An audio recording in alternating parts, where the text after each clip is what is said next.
Jonathan, soy oriundo de Monteverde, soy abiertamente diverso en mi orientación sexual y hace 2 años de que vivo y trabajo en Tailandia. Alrededor del 95% de la población en Tailandia es budista y aquí hay un decir de que vos puedes ser lo que querás siempre y cuando seas una buena persona.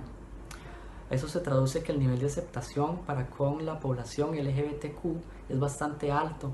Sin embargo, se ha aprendido de que muchas personas dentro de esta población se ven presionadas a comportarse de cierta forma para poder cumplir con las expectativas de la sociedad y poder tener acceso a ciertos trabajos, a ciertas oportunidades y también para no tener que verse presionados a ser el comediante del grupo o ser etiquetados como el tomboy o el ladyboy.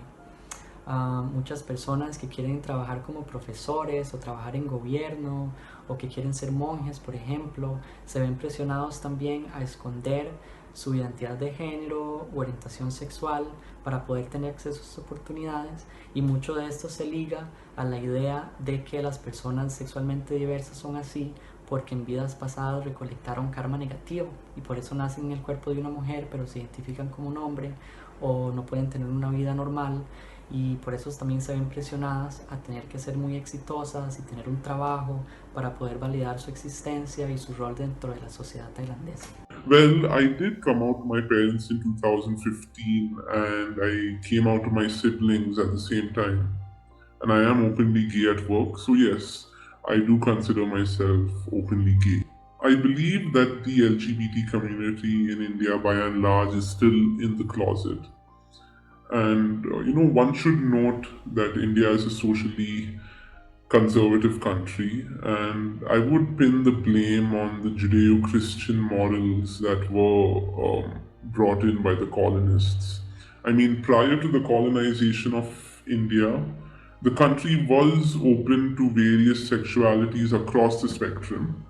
I mean, transgender men and women did hold positions of power in the princely states that existed in India prior to the colonization.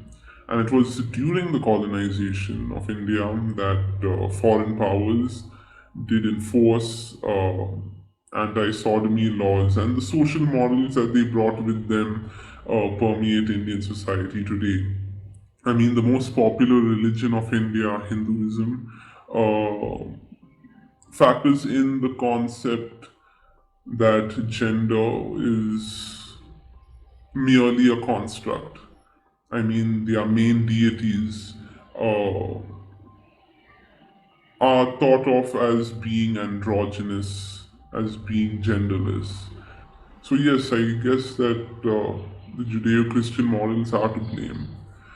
And I also like another reason why people are still in the closet is because Indian men and women are expected to get married by their late 20s. They are expected to have children, so as to further the family line. There are many other reasons, rejection being the most important. I mean, most men and women are afraid of being rejected by their family and friends merely because they are members of, the LGBT community. Me considero una persona gay.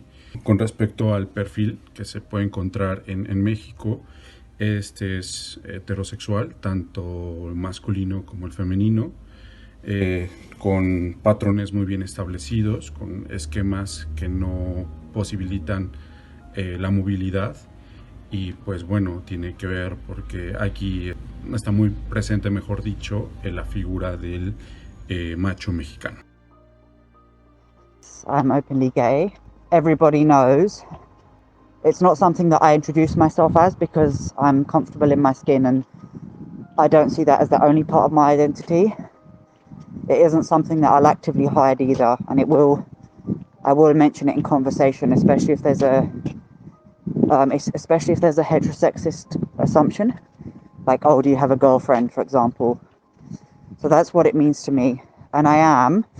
And in my experience, most people are, but not always to the extent that I am.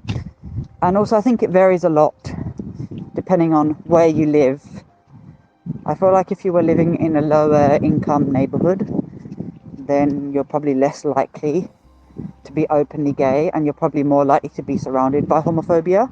So I think there are a lot of factors that impact that, and I think it depends on what person you're looking at.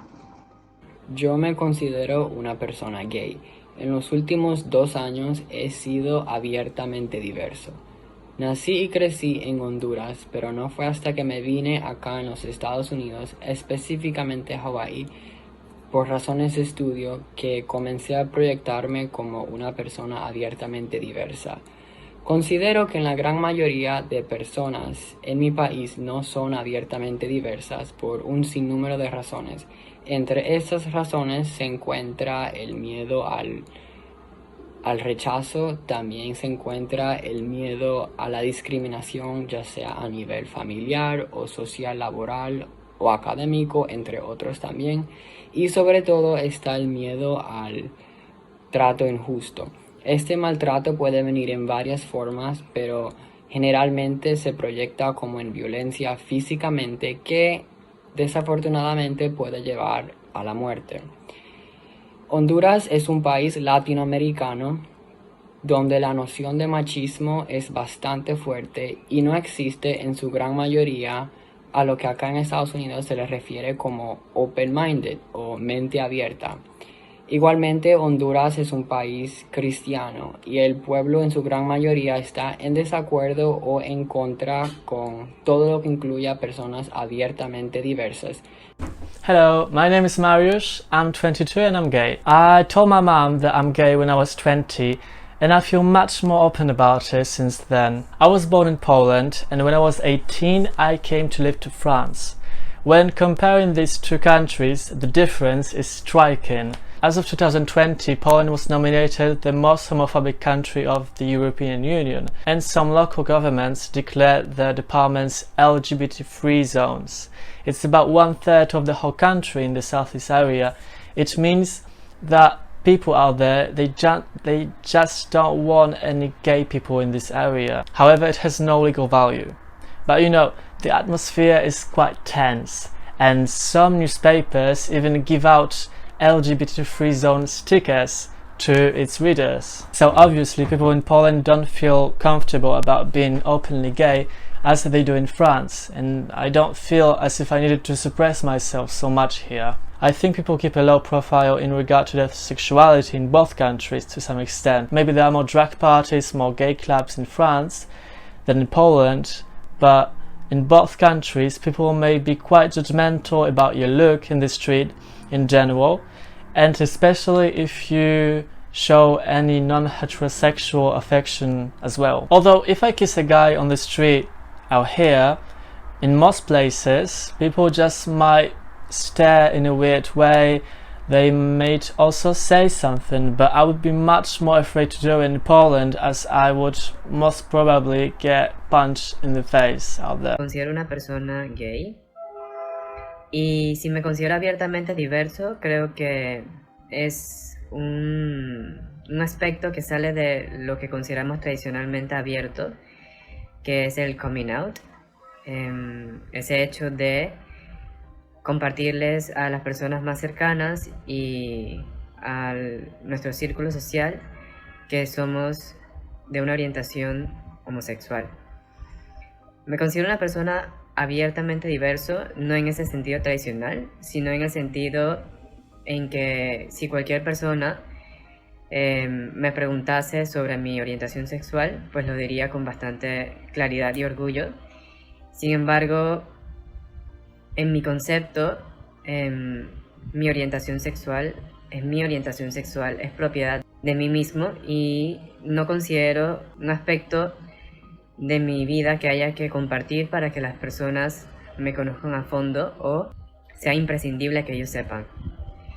En mi país, si las personas son abiertamente sexuales o no, creo que depende bastante del área de trabajo donde se encuentren y también del el nivel de educación que tienen. Y, ejemplo, las personas que trabajan en áreas más creativas se sienten mucho más cómodas en expresar su sexualidad, mientras que probablemente en otras áreas probablemente se sientan un poquito más reacios a expresar su sexualidad de forma abierta, porque existe aún el machismo latino en Panamá y existe aún todavía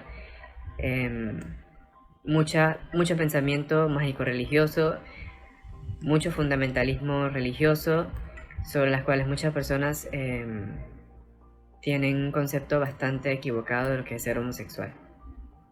So I am gay and I consider myself around 95 to 100% open here. I say 95% to 100% is really meant about work situation. So I recently changed the job. My previous company is a very big international company who's always promoting diversity and inclusion. And I also had a lot of colleagues who are the same as me. So I felt really comfortable being out, and I was never being discriminated. And then now I work for a much smaller company. We're about 80 people. I haven't heard or was told or read anything or know anything about the company is promoting diversity or inclusion, and no one has actually asked me about my sexuality. So that is the reason. Also, I don't talk about this at work, so I guess that is the reason my colleagues do not officially know that I am gay. So I would say in Czech Republic, it's pretty open, and the main reason is majority of the people here are not religious. So I consider myself as a bisexual, but I'm not really openly divided. I think I'm just semi-openly. I'm not open to everyone, both in China or Germany, because I'm originally from China but living in Frankfurt, Germany. I think this situation in China is more difficult than in Germany, because in China you never talk about this. We never talk about this in public, and there is no pride parade or anything like this. So even someone is okay with that you are gay or bisexual, but they never ask, and they never talk about this. But in Germany, the situation isn't much better. I mean, I don't tell everyone or introduce myself like, okay, my name is Eric, I'm bisexual. I never do that, and most of the people from this community don't do this. But people in Frankfurt are much more open to this subject. So I'm totally not ashamed of being a bisexual guy. And if in Frankfurt, if anyone asks me about this, I would strictly tell them I'm bisexual. I feel comfortable with sharing about this information in Frankfurt. But I don't think I would do this in China. So this is the difference.